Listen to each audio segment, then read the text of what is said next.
Bismillahirrahmanirrahim. Assalamualaikum warahmatullahi wabarakatuh.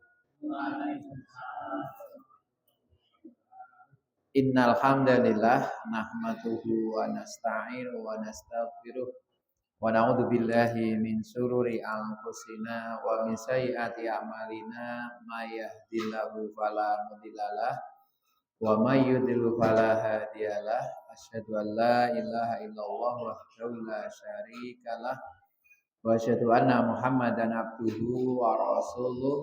Allahumma shalli ala Muhammad wa ala ali Muhammad kama shallaita ala Ibrahim wa ala ali Ibrahim innaka Hamidum Majid. Amma ba'd.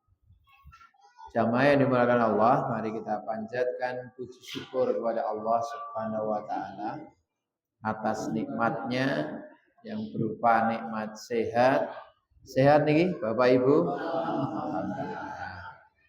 Nikmat sempat, karena sebetulnya kalau jadwalipun 2 pekan yang lalu pas hari raya Idul Adha nih, pada hari raya Idul Adha malam Seninnya, karena saya ada acara di keluarga di Kudus sehingga saya pamit. Dan alhamdulillah malam hari ini bisa menghadiri undangan ini oper dengan jadwal yang lalu. Jadi diberi kesempatan oleh Allah bisa pinanggih dengan Bapak Ibu semuanya. Dan ini kita hadir karena ada rasa keimanan kita kepada Allah. Jadi yang menggerakkan kita mau hadir ke sini niku karena ada apa? Iman. Kalau tidak ada iman ya tidak akan dapat apa-apa. Mungkin hadir di sini tetapi apa? Dalam hatinya tidak ada di sini. Karena kesininya hanya liyane doneng kene aku ya tak melu-melu rene. Maka itu ya melu karena tidak ada niat dari dalam hatinya untuk niat tolabul ilmi, tapi hanya gendiarani podo karoli yane kan begitu. Oleh karena itu mari kita tata niat kita bertolabul ilmi bukan karena pekeo karo tonggone, tapi ini benar-benar dari dalam hati kita. Untuk apa toh? Untuk menambah keyakinan, keimanan kita kepada Allah Subhanahu wa taala. Baik Bapak Ibu, di malam hari ini nanti akan kami sampaikan karena kita sebentar lagi akan masuki bulan apa? Muharram. Nah, nanti akan kami sampaikan terkait dengan bulan Muharram. Terkait juga dengan tahun baru. Tentu lagi. Alhamdulillah ada beberapa negara, ada beberapa kelompok yang dengan kesadarannya, karena umat Islam niku sudah 1440 pinten Bu Pak niki? 46 tahun belum punya kalender. Kan jarang duwe kalender to nggih? Karena kalau tanggal 1 Ramadan mesti bingung. Kapan tanggal 1 Ramadan? Nanti kapan tanggal 1 Syawal? Dan terakhir kapan tanggal 1 Dzulhijjah? Terkait dengan nanti hari raya Idul Adha. Ini sudah ada beberapa yang karena yang lain-lain masih menggunakan matlak wilayah. Matlak wilayah itu negaranya sendiri-sendiri. Tergantung negaranya, ya tidak salah juga. Tetapi kemudian ada yang berpikiran bahwa kita ini satu negara, satu dunia, satu umat, berarti mestinya kalendernya satu hari yang sama, kan begitu ya. Kalau yang lain tanggal 1, di sini juga tanggal 1. Maka insya Allah ini sudah ada. Kita tanggal merahnya tanggal pinten Bu? Dinane apa? Jumat. Tanggal merahnya ada.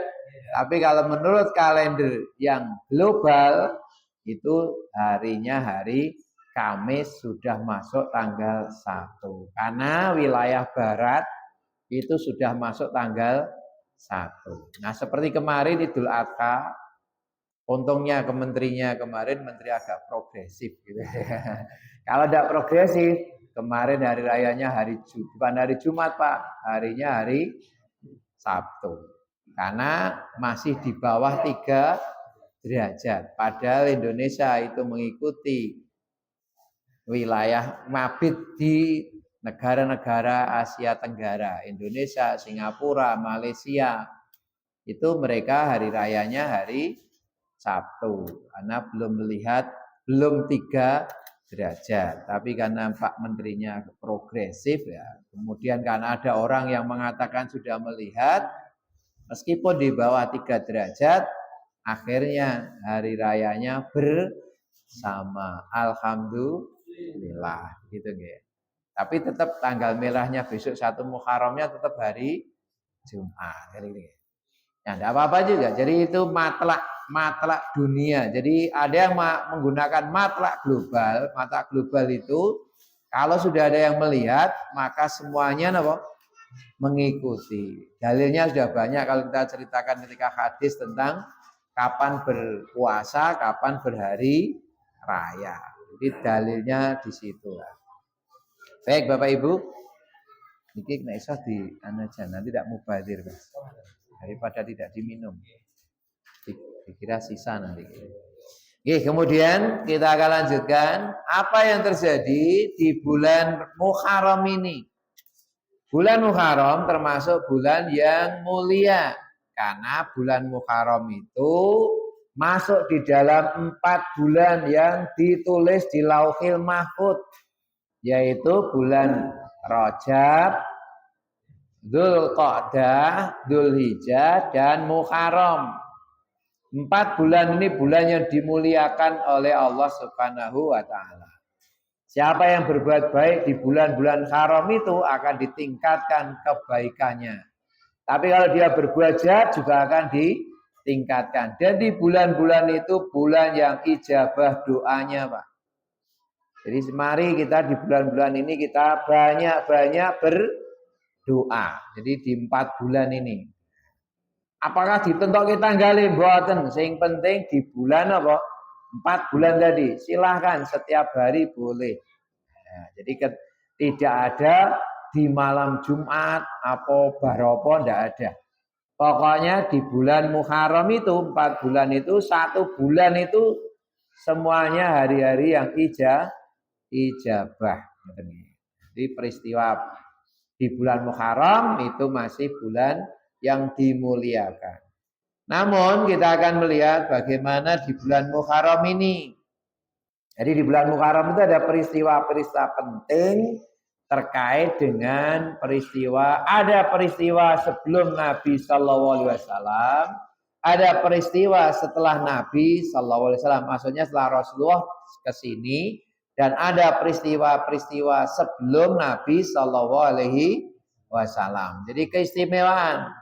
Maka orang-orang Yahudi ketika di bulan Muharram mereka berhari raya. Jadi hari rayanya orang-orang Yahudi, Bani Israel atau sekarang namanya Israel itu nebadone tanggal itu ya tanggal di bulan Muharram, yaitu tanggal 10 Muharram. Biasa kita kenal dengan nama Asyura. Wong Jawa ora ngerti Asyura, ora iso maca Asyura, macane apa? Sura. Tanggal pula 10 ini 10 Syura. Sebenarnya itu Asyura. Di situ ada peristiwa-peristiwa penting terkait dengan nabi-nabi sebelum Nabi Muhammad sallallahu alaihi wasallam. Maka mereka menjadikan hari itu menjadi hari apa? Hari raya, hari bergembira, hari bersenang-senang. Apalagi di Yahudi ini, karena Yahudi itu banyak peristiwa penting nanti terkait dengan selamatnya Nabi Musa beserta para bala. Bersama dengan apa? Dengan umatnya. Nah umatnya inilah cikal bakal namanya Yahudi atau Bani Israel. Keturunan Nabi Ishak itu nanti menurunkan Bani Israel. Dan Bani Israel itu nanti agamanya adalah agamanya Yahudi. Nah kalau sekarang negaranya Israel. Nah peristiwa apa saja di bulan Muharram ini sebelum Nabi Shallallahu Alaihi Wasallam ada 7 peristiwa penting.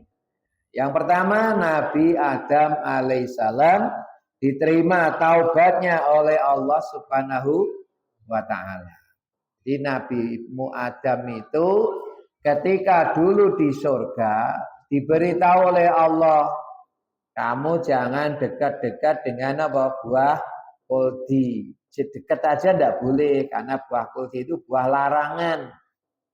Walam, buah kuldi itu apa kita enggak tahu, hanya disebutkan buah apa? Kuldi gitu. Tapi apa oleh iblis itu? Buah yang sebetulnya dilarang bagi iblis itu malah menjadi apa? Senjata.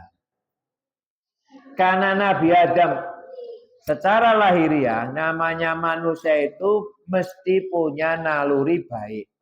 Nalurinya mesti baik, Pak. Menganggap orang lain itu mesti apa? Baik. Sama iblis Nabi Adam juga menganggap iblis itu juga apa? Baik. Baik konteksnya bahwa iblis itu tidak akan mungkin berani bersumpah atas nama apa? Allah. Iblis ini ketika karena dia diusir, iblis kan diusir dari surga. Ketika diusir dari surga, maka kemudian memusuhi Nabi Adam alaihi salam. Nah, dengan memusuhi itu, maka kemudian dia mengucapkan wallahi, wallahi itu demi Allah. Kalau kamu makan buah kuldi itu sejatinya kamu nanti akan langgeng di surga. Saya ini bersumpah atas nama apa? Allah. Maunya kan dibujuk, tidak mau terus aja. Tapi suatu saat karena istrinya juga dibujuk, Hawa dibujuk kemudian mau. Adam pun karena tadi iblis mengucapkan demi Allah itu kan berarti sumpah yang sangat apa?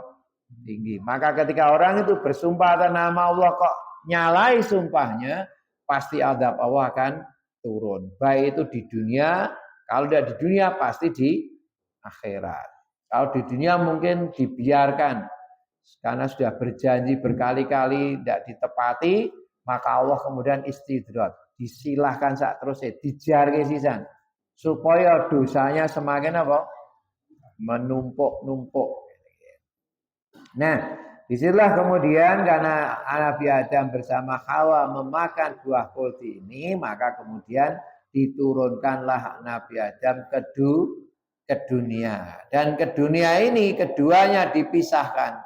Yang satu dibuang ke negeri Afrika, ke negeri barat, ke arah barat. Yang satu dipisahkan di negeri India, di sebelah apa? Timur. Jadi sakit bayangin Pak, India dengan Afrika sana. Burung anak pesawat, durung ana sepeda, isih mlaku dan sendirian bayangkan. Ning donya mau berdua. Bisa bayangkan nek ketemu lo piye. Wawalam saulane ya urung diciptakan kan ngeten.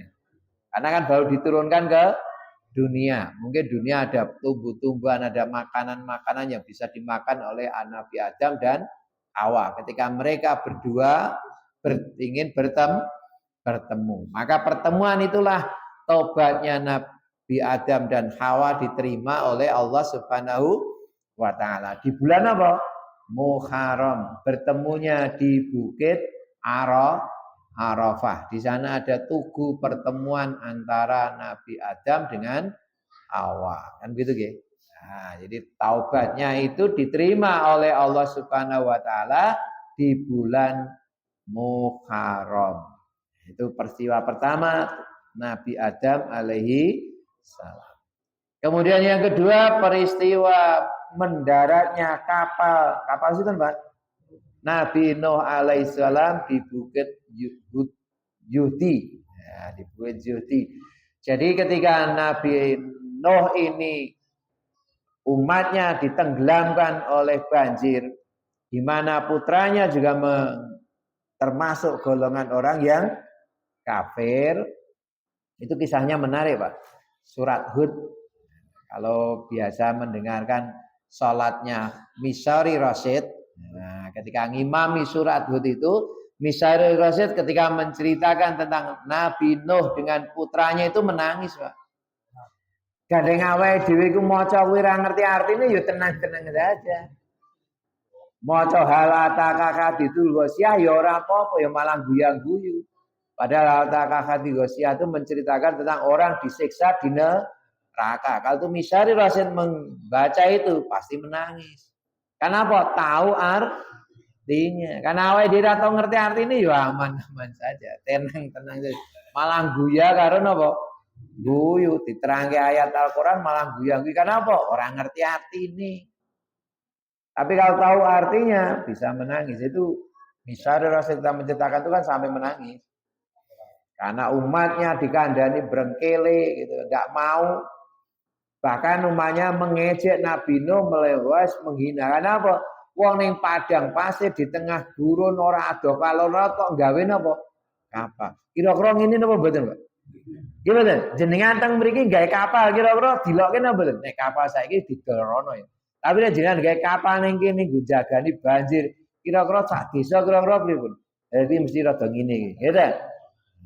Dan buat kapalnya tidak setahun 2 tahun, 300 tahun. Karena itu nandur kemudian setelah beberapa ratus tahun baru dipotong. Itu saja punya umat hanya 80, Pak. Bayangkan, mau di umatnya sing Islam sing beriman kepada Nabi Nuh itu cuma 80.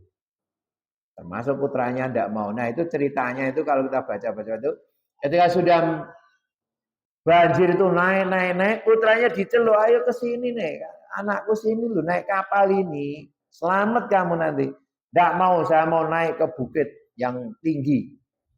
Udah saya akan memanjat pohon. Nah, ketika itulah kemudian Allah Subhanahu Wa Taala menghentikan. Sudah, karena ini sudah putus, anakmu bukan termasuk dari golongan kamu. Maka kemudian dihempaskanlah ombak. Nabi Nuh menjauh dari bukit yang dinaiki oleh putranya, kemudian putranya tenggelam. Itu pun ayat selanjutnya, Nabi Nuh masih berdoa, ya Allah ampunilah anakku, anak-anakku tidak tahu. Maka di ayat setelahnya itu disampaikan, nah hai Nuh, putramu itu tidak jadi golonganmu, maka dilarang kamu mendoakan putranya. Jadi kalau tidak beriman, meskipun itu putranya, meskipun itu bapaknya, meskipun itu istrinya, dilarang kita mendoakan. Kalau sudah meninggal, tapi kalau masih hidup boleh, Pak. Mudah-mudahan istri saya mendapatkan apa? Hidayah, karena masih mungkin beragama lain. Mungkin bapaknya, mungkin anaknya, begitu. Negara Pancasila terus ben bineka, agamane macam-macam ya. Kalau di dunia masih boleh didoakan. Ada tetangga, ya Allah, moga-moga diparingin apa? Hidayah. Boleh Pak, mendoakan orang lain yang belum aksa agama boleh. Tapi kalau sudah meninggal, sudah tidak boleh. Karena itu beda. Kalau sudah berbeda, kita tidak boleh mendoakan. Ya begitu. Jadi ketika itu kemudian banjir bandang itu selesai, kapalnya berhenti di Bukit Yudi itu di bulan Muharram. Dan katanya sekarang ada yang menemukan apa? Bangkai kapalnya itu. Nah, jadi kapalnya gede karena itu kayu luar biasa, kayu yang sudah carane tuwane tua tenanan, rayape ora gelem apa? Ora tedas mangan gitu ya. Itu Nabi Nuh alaihi salam. Kemudian yang ketiga Nabi Ibrahim alaihissalam dibebaskan dari siksa api oleh Raja Namrud. Bapak Ibu jenengan bayangke apinya itu bukan kok api sekedar api menyala begini. Apinya itu saking besarnya api, maka orang itu tidak berani memasukkan mendekati di api itu. Maka untuk melemparkan Nabi Ibrahim ke api itu, ke tengah api itu, menggunakan alat yang namanya manjani. Manjani ini kan saniki jenengan ini pelintang. Ada usulan dari salah seorang di surat Nabi Sakbare Maryam atau sebelum Maryam itu menceritakan tentang ini. Orang yang mengusulkan ini kepada Raja Namrud untuk membuat apa nih pelintang ini itu disiksa yang luar biasa. Pas kemarin di tafsir itu diterangkan ketika pas niku. Jadi orang yang ngusul ke pelintang tadi kepada Raja Namrud, gawe plinteng aja. Nanti Ibrahim diplinteng kita lemparkan ke tengah-tengah api menggunakan plinteng itu. Jadi dimanjan itu, digeret begitu dicolke. Sehingga Nabi Ibrahim terlempar kemudian masuk ke dalam apa? Api di mana. Itu manjani. Jadi hukumannya apa? Siksanya sangat pedih. Itu di orang yang punya ide apa? Melempar itu. Pokoknya di surat-surat nih, di pokoknya Bar Al-Kahfi ke sini sebelum Toha gitu. Pokoknya di situ ada. Nanti kalau kita ketemu ayatnya, oh pas ini ya, itu dengan tafsirnya Ibnu Katsir itu menceritakan dan dosanya di adab yang sangat pedih. Nah, jadi saking napa panasnya itu tidak berani dari dekat ini. Jadi jarinya jaraknya napa jauh. Bisa membayangkan betapa panasnya api yang dibuat oleh Raja Namrud. Tapi masih kalah dengan laharnya Gunung Merapi. Karena Merapi itu waktu erupsi yang terakhir itu ketika menyelamatkan orang yang di situ itu kira-kira jaraknya kita 100 meter dari sungai, Pak. Dari sungai itu mobilnya yang dipakai untuk mengambil itu banyak sampai terbakar. Padahal ora kena loh, Pak. Masih 100-an meter dari sungai itu. Tapi mobilnya itu bisa banyak itu napa? Kebakar. Berarti ya kebakar menyok karena apa? Panasnya itu. Jadi ada yang di pas lewat di sungainya itu ada karena sungainya dilewati lahar itu ternyata mobilnya tidak kebakar tapi banyak yang kebakar itu. Berarti panasnya melebihi panasnya Nabi Nuh. Tapi kan ya panas luar biasa ya.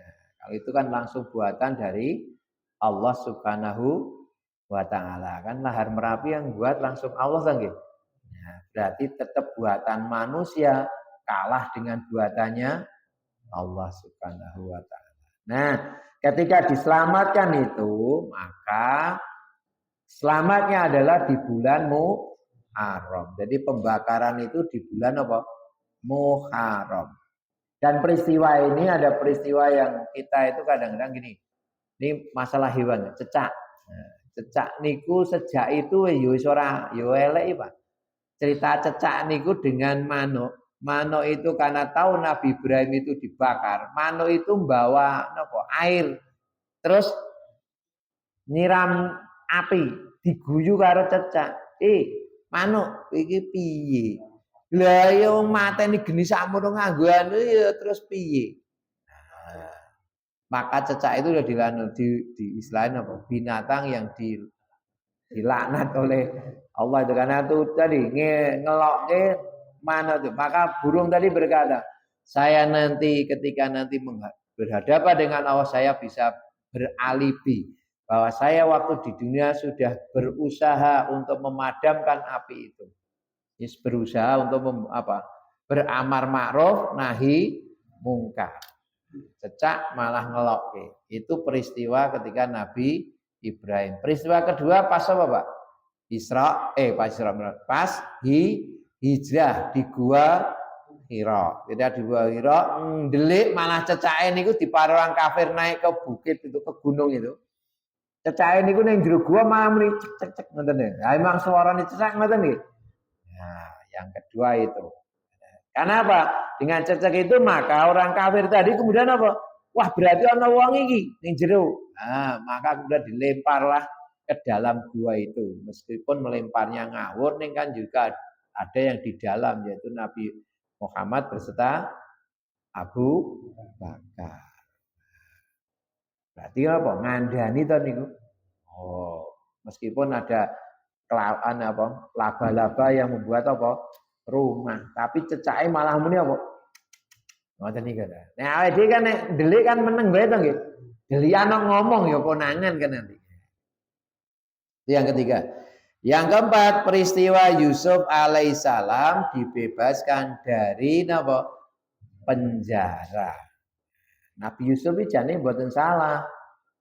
Karena tidak salah karena yang dibuat peristiwanya itu ada seorang pembesar, seorang menteri, bojone mau selingkuh kan ngeten iki, kok mau selingkuh. Istri selingkuh wong nek selingkuh niku berdua ta nggih. Ini kan buatan yang istrinya yang menginginkan. Nah, Nabi Yusufnya tidak mau dan kemudian konangan suaminya. Tapi kalau suaminya ini menghukum istrinya, apa kata masyarakat? Karena masyarakat apa? Mengetahui tentang apa? Rahasia si menteri tadi. Meskipun menteri punya kedudukan yang besar, tapi punya senjata tidak bisa ditembak, ya Pak. Pak tentara gitu. Kira-kira di bedil kok nembak ra iso kan yo. Nah, iya ta nggih. Kira-kira kena napa mboten nek bedil ra iso nggo nembak. Ra tau kena ta nggih. Nah, kalau itu nanti terbuka aibnya, bagaimana dia hidup, pasti masyarakat akan apa? Mencemooh. Elah di senjata ra kacek kan ngoten nggih. Maka dia tetap menuruti salah satu itu, tetap Yusuf masuk penjara. Nah, maka kemudian dia tidak tahu karena kesalahan itu bukan kesalahan Yusuf, yang salah ada siapa? Istrinya. Kenapa? Yang sobek bagian belakang, bajunya yang sobek. Nah, ketika di penjara, terakhir dia bisa keluar karena sang raja bermimpi, kemudian mimpinya bisa ditakwil oleh Yusuf alaihissalam. Apa takwilnya? Ada 7 masa, 7 tahun, 7 periode ini, 7 tahun itu nanti subur makmur. Maksudnya buah-buahan itu menghasilkan. Nanti 7 tahun berikutnya masa paceklik. Maka kemudian ketika panen itu dimasukkan ke dalam apa? Gudang. Untuk nanti persiapan ketika masa paceklik. Nah, karena dari jasanya itu, maka kemudian Nabi Yusuf dibebaskan dari penjara. Nah, dibebaskan dari penjara itu di bulan apa? Muharram. Kemudian yang berikutnya peristiwa Nabi Yunus alaihi salam. Nabi Yunus alaihi salam yaitu dilemparkan dari kapal kemudian dimakan. Masuk ke dalam apa? Mulutnya ikan nus. Nus atau sekarang itu ya paus ya. Ikan paus niku mangape ombo, tapi ora buas Pak. Jadi makan begini apa yang dimakan ya dimasukkan begini langsung masuk ke dalam perut. Nah, cuma tidak di dalam perutnya tidak dicerna. Nah, tidak dicerna. Karena ini mukjizat dari Allah Subhanahu wa taala. Kenapa kok Nabi Yunus itu dilemparkan? Karena dia tidak sabar menghadapi umatnya. Di umatnya itu dikandani brengkele. Orang percaya, orang mau beriman kepada Allah. Maka kemudian Nabi Yunus mengatakan, kalau kamu tidak mau percaya dengan apa yang aku katakan ini, tunggulah 3 hari. Kalau nanti 3 hari, maka kamu akan mendapatkan adab dari Allah Subhanahu wa taala. Dan mengatakan 3 hari itu rasa sabar. Nabi Yunus terus pergi. Kenapa? Menganggap umatnya tidak mau beriman. Mereka kemudian Nabi Yunus pergi, kemudian di pantai ada kapal, kemudian mengikuti kapal untuk meninggalkan negerinya. Maka itu tidak sabarnya di situ. Nah, ketika Nabi Yunus naik kapal, ya naik kapal aja seperti yang lain-lain. Kemudian umatnya di hari pertama tidak masalah. Hari kedua tanda-tanda bahwa ini ada tanda-tanda bencana yang nanti akan menimpa karena adabnya tadi yang diceritakan Nabi Yunus tadi. Maka kemudian mereka di hari kedua sudah bingung. Kalau begitu ini benar nih apa yang dikatakan Nabi Yunus. Mari kita cari Nabi Yunus. Kita mengikuti risalahnya Nabi Yunus. Kita beriman. Tetapi setelah dicari tidak ketemu. Tetapi tidak ketemu, mereka terus beriman kepada Allah. Maka azabnya tidak diturunkan. Karena sebelum diturunkan azab itu umatnya beriman kepada Nabi Yunus. Atau beriman kepada Allah Subhanahu wa ta'ala. Nah, ketika Nabi Yunus ini menyeberangi lautan bersama dengan yang lain. Itu nanti ada peristiwa, yaitu ketika yang lain itu berjalan normal, kapalnya ini tidak normal sendiri. Ora iso mlaku, liyane iso mlaku, dan di situ ada badai yang hebat. Maka untuk salah satu caranya kapal ini supaya tidak tenggelam harus dilemparkan salah seorang supaya kapal ini apa? Bisa jalan dan tidak oleng. Nah, mereka tahu ini Nabi Yunus orang baik, tidak mungkin ini yang berbuat. Maka ketika diundi ketemu Yunus, sik rasa, boleh sik. Karena Nabi Yunus orang baik, tidak mungkin ini Nabi Yunus kok akan dilempar. Oke, undi lagi. Ternyata yang ketemu apa? Nabi Yunus lagi. Sampai 3 kali Nabi Yunus, maka mau tidak mau Nabi Yunus harus dilempar. Gitu. Akhirnya Nabi Yunus dilempar ke laut, badai kemudian apa? Menghilang, kembali normal, kapalnya berjalan. Nabi Yunus dimakan tadi, masuk ke dalam perutnya ikan paus, ikan yang besar. Nah, di sana Nabi Yunus berdoa kepada Allah karena merasa apa? Bersalah. Maka doanya Rabbana dzalamna anfusana wa illam taghfir lana wa tarhamna lanakunanna minal khasirin. Karena aku termasuk orang yang zalim, tidak sabar. Qala ila anta astaghfiruka. Batu beliau. Jadi Rabbana dzalamna anfusana bukan oh ini Nabi Adam ya. Oh yang tadi. Rabbana dzalamna tadi yang Nabi Adam tadi. Nabi Adam yang kemudian ketemu dengan Hawa ya. Nah, kalau ini yang ke Nabi Yunus apa tadi? La ilaha anta subhanaka inti kuntu minadz dzalimin ngaten nggih. Saya termasuk orang-orang yang napa? Zalim. Gitu ya. Jadi saya termasuk orang-orang yang zalim. Ya, matur nuwun ya. Ternyata kebalik dari yang atas tadi dengan yang di bawah. Jadi itulah doanya Nabi Yunus alaihissalam, maka kemudian dikeluarkanlah dari perut paus. Cara logika dimakan mesti meninggal Pak. Wong masuk ke dalam apa? Air kok. Masuk ke dalam air terus oksigennya dari mana? Kan tuh. Tapi karena di kekuasaan Allah bisa saja ikan pausnya tadi memakan jerone ruangan kan ngoten nggih. Allah kan maha kuasa yang di dalam perutnya tadi menjadi sebuah koyok kapal selam kan ngoten nggih. Udaranya dari mana ya? Dari insannya paus. Paus kan seperti manusia. Ada apa? Paru-parunya. Nah, jadi begitu. Mau alam bisawam kan ngoten itu kekuasaan Allah. Secara logika masuk di dalam perutnya ikan tuh mesti nanti tenggelam ke laut, dia akan kekurangan oksigen karena air yang ada. Tapi nyatanya selamat, berarti berpikirnya seperti kapal selam masuk ke dalam lautan, tapi tidak apa? Meninggal karena di sana ada ruangan, ada oksigen. Ya, kita bisa berpikir begitu saja. Nah, tapi kalau hanya kemudian berpikirnya itu sunatullah selesai Pak. Tapi orang kemudian berpikir, kenapa kok bisa hidup di dalam apa? Air. Maka muncullah orang membuat kapal selam. Nah itu orang-orang yang sana, orang Eropa iso gawe kapal. Awake dhewe duwe ayat, ya ayate mau kuwi tok. Yunus pangan ikan paus selesai. Tidak akan muncul tentang ilmu apa? Pengetahuan tentang sebuah kapal yang bisa tenggelam. Selesai Pak kita ini di Quran ini hanya sebatas bacaan. Ya, kita hanya punya Qurannya tapi hanya sebatas kita bisa membaca saja, hanya bacaannya saja. Sejak dulu ya ceritanya Nabi Yunus dipangan ikan selesai. Nah, tapi orang Barat ada diambil ilmunya. Oh ini masuk ke perahu kok bisa ya hidup di dalam apa?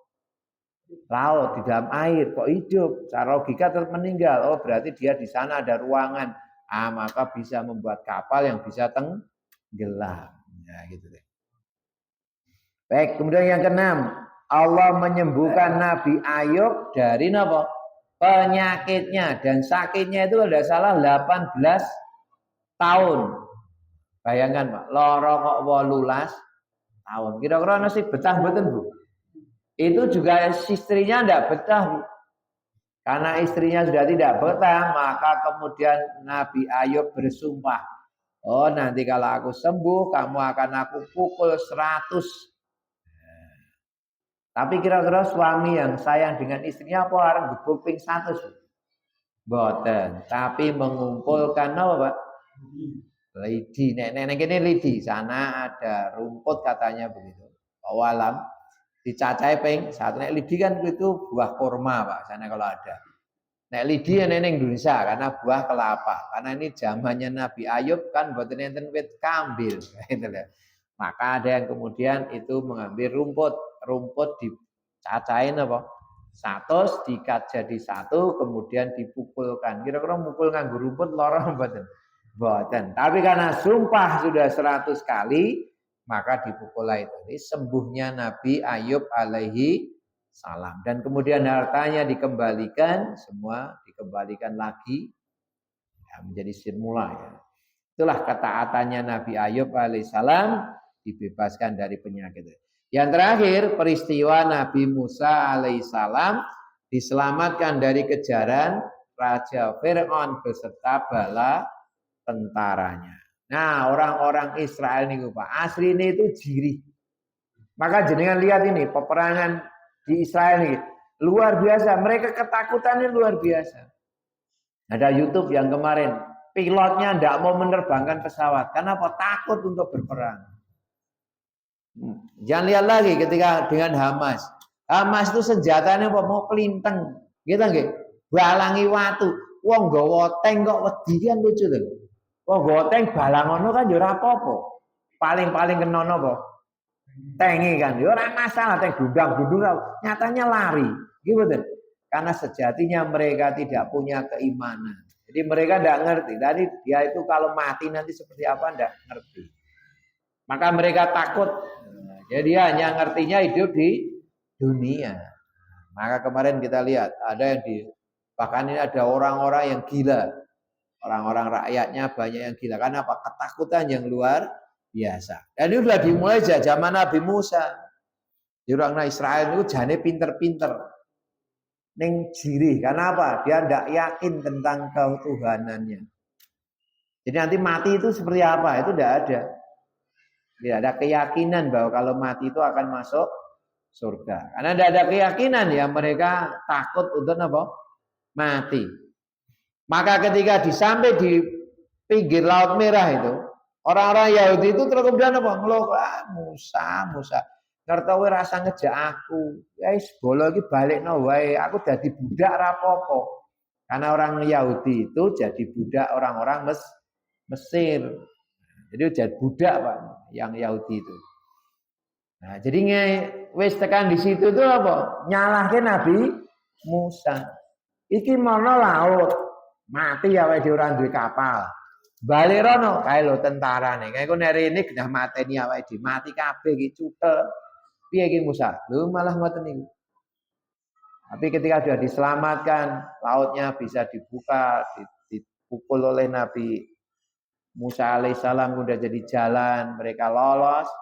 Ketika sudah lolos melewati tadi Laut Merah yang kemudian bala tentara Fir'aun itu dihancurkan, mereka lari ke sana, tidak ada makanan. Apa kata mereka? Musa, iki ngene iki piye? Tok jaluk ngene rane makanan piye ngene iki? Nah, maka kemudian Nabi Musa berdoa, maka diberi makan apa? Mana wa salwa. Mana wa salwa niku manuk. Mana itu makanan-makanan. Ternyata wong brengkele niku kena bareng wis dikene niku napa? Ya Musa, awake dukon mangan ngene iki terus yo bosen. Ngeten niku. Niku namanya Yahudi yang sekarang jadi Bani Israel niku. Jadi ketika mereka orang-orang Bani Israel ya seperti itu, orangnya brengkele tapi pinter. Pinter ning jiri. Nah, maka kemarin itu dibomi karo Iran. Cuma saya heran saja. Iran itu sejarahnya yang dia Syiah. Syiah niku sing gawe sinten? Ya Yahudi. Kok saiki dibom? Aneh ta, Pak? Nah, maka kita itu ada Tapi karena orang itu orang yang dilihat itu dohirnya, ya sudah, wah Iran berarti memusuhi apa? Israel. Secara logika tidak pernah. Dan itu pernah terjadi ketika di zaman Salahuddin Al-Ayyubi, yaitu Bani Fatimiyah. Bani Fatimiyah itu Syiah yang menguasai Madinah waktu itu. Ya, terjadi nanti peperangan, ternyata semua itu kelakuannya sinten? Ya Yahudi. Ya, karena Yahudi itu masuk di dalam Syiah sana gitu. Lah kok saiki memusuhan berdua mungsuhan ki piye kan ngene. Aja-aja kuwi bome mau gentek kan. Kan wis bom lawas-lawas lah itu. Bom lawas wis entek, memang waktune dimusnahkan. Engko nek wis musnah habis, mungkin nanti lagi gawe senjata meneh. Kan ngoten masa expired ngoten lho, masa habis. Wa alam bisawab. Ngoten nggih. Karena yang tahu itu Allah Subhanahu wa taala. Itulah peristiwa Nabi Musa diselamatkan dari kejaran Raja Fir'aun itu di bulan Muharram. Maka orang-orang Yahudi itu berhari raya di bulan apa? Muharram, yaitu tepatnya tanggal 10 Muharram. Mereka menamakan Asyura, puasa 10 Muharram. Jadi mereka berhari raya. Kemudian umat Islam yaitu Rasulullah SAW berpuasa pada tanggal 10 Muharram. Nah, sebelum ada hari raya Idul Adha dan Idul Fitri. Umat Islam belum punya hari raya. Maka mereka kemudian bertanya, ya Rasulullah, mereka punya hari raya, kita tidak punya hari raya Rasulullah. Maka kemudian Rasulullah mendapatkan wahyu tentang Idul Fitri, Idul Adha. Itu di tahun kedua Hijriyah. Sebelumnya puasa wajibnya itu tanggal 10 Muharram, yaitu 10 Syura, 10 Asyura. Nah, kemudian ketika ini mendapatkan wahyu wajibnya puasa itu di bulan Ramadan, maka puasa yang satu hari ini yang semula wajib menjadi apa? Sunnah. Pahalanya bagaimana? Pahalanya akan dihapuskan dosa setahun yang lalu. Jadi puasa pada tanggal 10 Muharram. Nah, kemudian di akhir hayatnya di tahun ke-9 setelah Haji Wada, Rasulullah ditanya, ya Rasulullah mereka juga berpuasa ya Rasulullah pada tanggal 10. Mereka berhari raya pada 10 Muharram, berpuasa juga. Nah, awake dhewe berpuasa ini padha karo wong ya Yahudi. Terus bagaimana? Oh, ya kalau begitu tahun depan kita berpuasanya tanggal 9 dan tanggal 10. Itu kejadian di bulan Muharram. Baru niat. Tetapi kemudian di bulan Muharram, Safar, Rabiul Awal, 3 bulan kemudian Rasulullah wafat. Maka kemudian muncul nanti ada orang yang berpuasa 2 hari. Karena Rasulullah sudah berniat 2 hari. Tis'ah dan Asyura tadi, dan 10, 9 dan 10. Tapi kemudian ada yang lain, aku tak poso 10 wae karena sing songo kan durung dilakoni. Maka boleh berpuasa tanggal 10 atau tanggal 9 dan 10. Dipersilahkan saja. Karena sesuk tanggalnya ono loro, loro sisan wae katanya. Karena nanti kalau yang hari tanggal 1-nya Kamis, berarti nanti kan tanggal 9 sik to nggih. Nah, bagi yang hari Muharramnya tanggal 1-nya Jumat, berarti nanti tanggal 9. Supaya kleru ya 9 10 kan katanya, 2 hari kan. Wawalam, monggo saja kalau masalah itu ya, karena itu keyakinan. Itulah peristiwa-peristiwa. Anak habis Pak ya. Kurang berapa menit?